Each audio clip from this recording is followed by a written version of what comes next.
Hi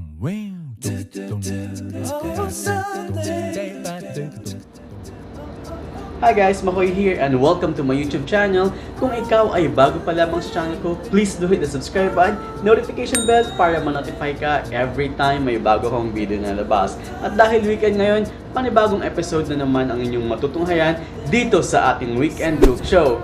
Ang recipe natin, actually hindi ko tulubusang maisip noon na pwede pala kasi nakasanayan natin na ito ay ginagawa lamang sa isda. Ang recipe natin ay ang daing na manok. Tara, samahan nyo ako sa aming kusina. Let's go!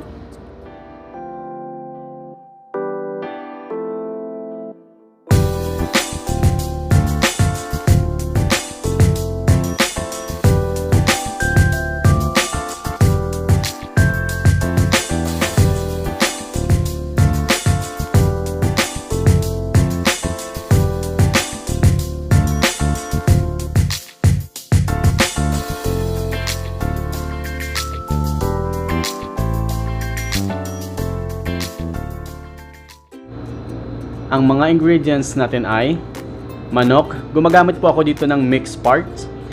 Gamit din tayo ng sili, isang piraso lamang. Crushed garlic, paminta. Gamit din tayo ng asin at saka suka. Ang gamit ko ditong suka ay yung apple cider vinegar, pero pwede po kayong gumamit ng sukang Ilocos o di kaya yung white vinegar. First step, ilagay natin yung mga spices. Unahin na natin dito yung garlic at isunod na natin yung crushed chili at maglagay na rin tayo ng paminta. Generous amount of pepper, okay lang po yun. Lagyan na rin natin to ng asin. Once malagyan ng asin, kailangan nating i-rub yung mga spices dito sa manok para kumapit yung lasa. I-rub nyo lamang po siya ng i-rub para po mas maganda yung kanyang kinalabasan, mas manuot po yung lasa ng mga spices. Pagkatapos nyan, ilagay na natin yung suka. At i-massage nyo lang din po konti para kumapit po yung lasa ng suka sa manok.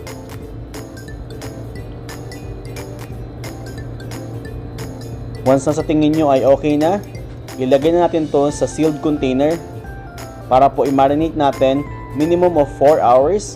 So, ang ginawa ko po dito ay minarinate ko po siya overnight.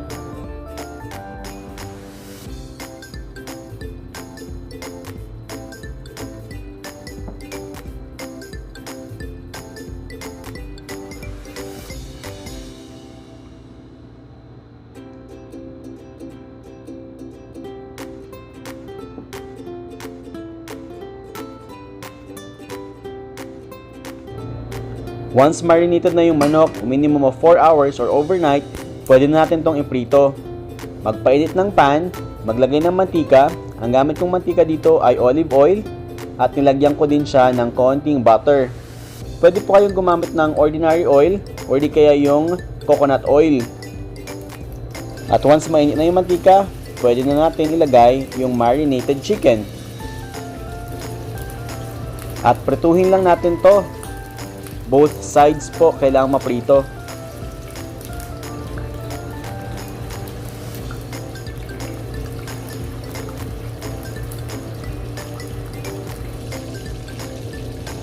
Ayan, once na sa tingin nyo ay okay na yung isang side, balik rin natin to. At prituhin natin naman yung kanyang balat.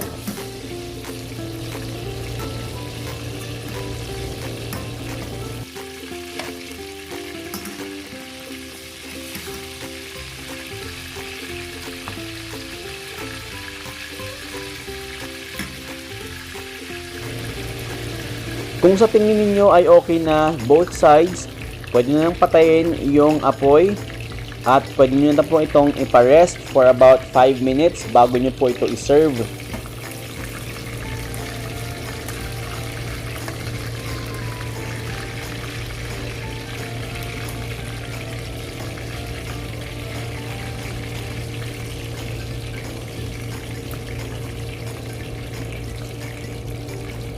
At ito na ang ating finished product na daing na manok.